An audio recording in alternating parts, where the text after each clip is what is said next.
Jesus disse: tudo está consumado, e expirou. Colocaram Jesus dentro do sepulcro e guardaram o sábado. Irmãos e irmãs, não é preciso muitas palavras, porque nesta liturgia o que fala é o silêncio. O silêncio da entrada, do início desta celebração. O silêncio diante do mistério da morte de Jesus na cruz. O silêncio diante deste sepulcro. Com esta celebração, entramos no silêncio, que é o silêncio do mistério da cruz, que nós às vezes estamos tão habituados à cruz, que parece que já não nos cria escândalo. Mas a cruz é o grande mistério.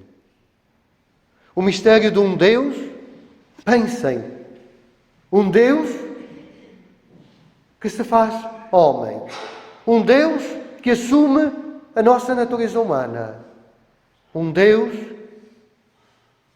que assume a nossa fragilidade.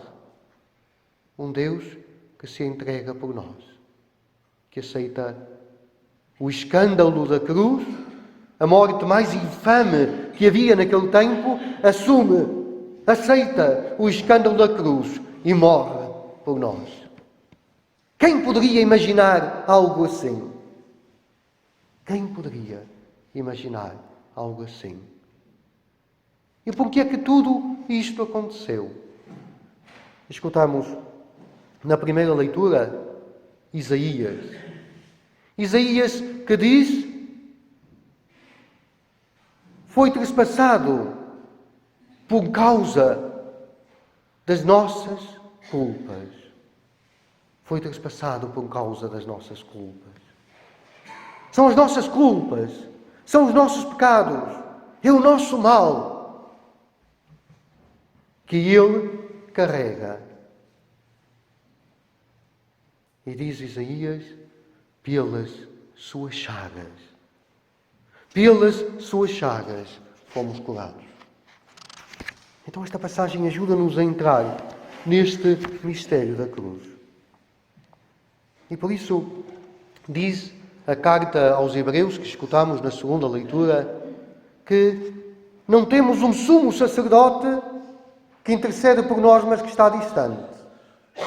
Mas temos Jesus que conhece, porque experimentou tudo aquilo que há de humano, exceto o pecado.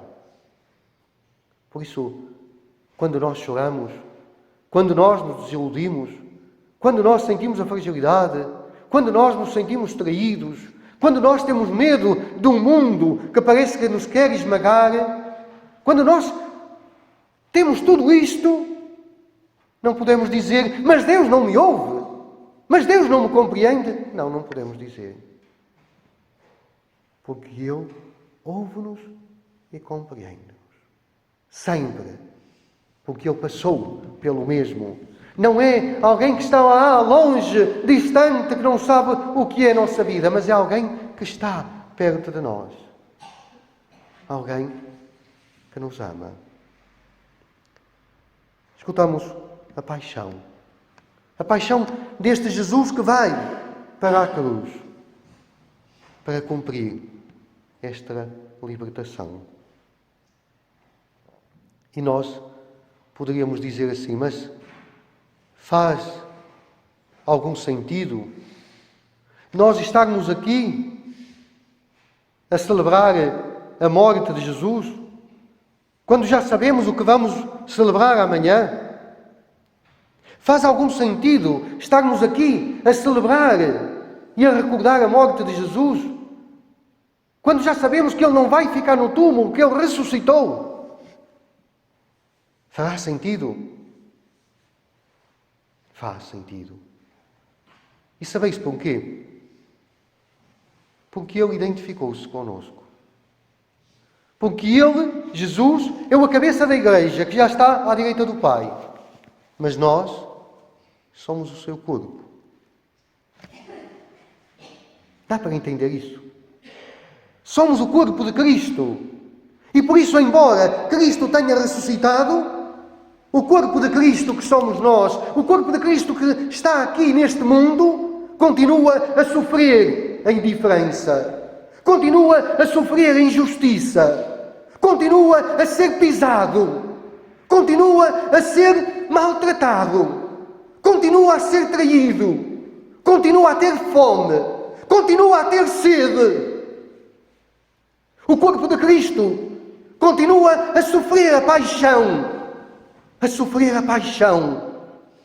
porque nós somos o seu corpo e Ele ressuscitou. Mas enquanto houver mundo, enquanto houver um homem que chora, enquanto houver uma mãe que chora, enquanto houver alguém abandonado, enquanto houver alguém pisado, ou enquanto houver alguém a sofrer, o corpo de Cristo ainda está a sofrer. A paixão de Cristo ainda continua. A morte de Cristo ainda continua a ser um escândalo. Cristo ainda continua na cruz. E por isso nós celebramos Sexta-feira Santa. Porque Cristo ressuscitou. Mas o corpo de Cristo ainda vive a sua paixão. E tantas vezes a indiferença. Diz o Papa Francisco, tantas vezes, e no último livro, a sua autobiografia diz, volta a repetir, que o contrário do amor não é o ódio. Às vezes nós podemos dizer, eu não tenho ódio. Mas o contrário do amor é a indiferença. E quantas vezes somos indiferentes àquele que chora? Quantas vezes somos indiferentes àquele que sofre? Quantas vezes somos indiferentes a um mundo que continua a sofrer? Onde não há amor, a vida não se transforma. Jesus morre, cumpre aquilo que dizia São João no capítulo 3. Deus amou tanto o mundo que lhe deu o seu Filho unigênito, não para condenar o mundo, mas para o salvar. Como franciscano, eu não posso esquecer o nosso caro São Francisco, que era encontrado muitas vezes a pensar na paixão de Cristo e a chorar. E os frades perguntavam-lhe, Francisco, por que choras, Francisco? E Francisco dizia, choro porque o amor não é amado. Choro porque o amor não é amado. Choro porque Cristo continua a entregar-se por nós e tantas vezes Ele segue a sua paixão e nós ficamos indiferentes. Já sabeis que eu costumo contar uma história. E hoje queria-vos contar uma coisa que aconteceu em Itália há muitos anos. Um grande artista estava a fazer uma peça que lhe tinham pedido, onde tinha Jesus crucificado. E o seu filho pequenino estava lá, ao pé do pai. E o pai fez a imagem de Jesus, colocou-o na cruz, e enquanto ele saiu para fazer alguma coisa, aquela criança olhou para Jesus crucificado, cheio de feridas, de chagas, e teve pena. Então viu que havia ali uma turquês, e ele, com a turquês, começou a arrancar os cravos de Jesus, para libertar Jesus da cruz. E conseguiu arrancar o cravo de uma mão. Quando o pai chegou, disse, estragou-me a peça. Mas depois, diante da compaixão e da misericórdia do filho, disse, não pode ser. Deixa estar a peça como está. E aquela peça está na igreja, segura pelos outros cravos, mas uma mão está solta, porque o seu filho o arrancou. Irmãos e irmãs,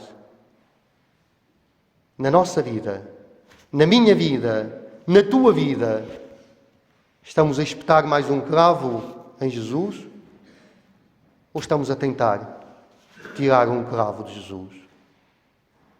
Cada vez que eu amo, arranco um cravo a Jesus. Cada vez que eu sou indiferente, cada vez que eu não olho o meu irmão, cada vez que eu faço algum gesto de ódio, estou-lhe a espetar mais um cravo. Então que o Senhor nos ajude, hoje, a viver esta paixão com Jesus e que possamos fazer alguma coisa na nossa vida também, para que o corpo de Cristo seja capaz de sofrer, possa sofrer menos. Este corpo de Cristo, que no mundo continua a viver as suas chagas.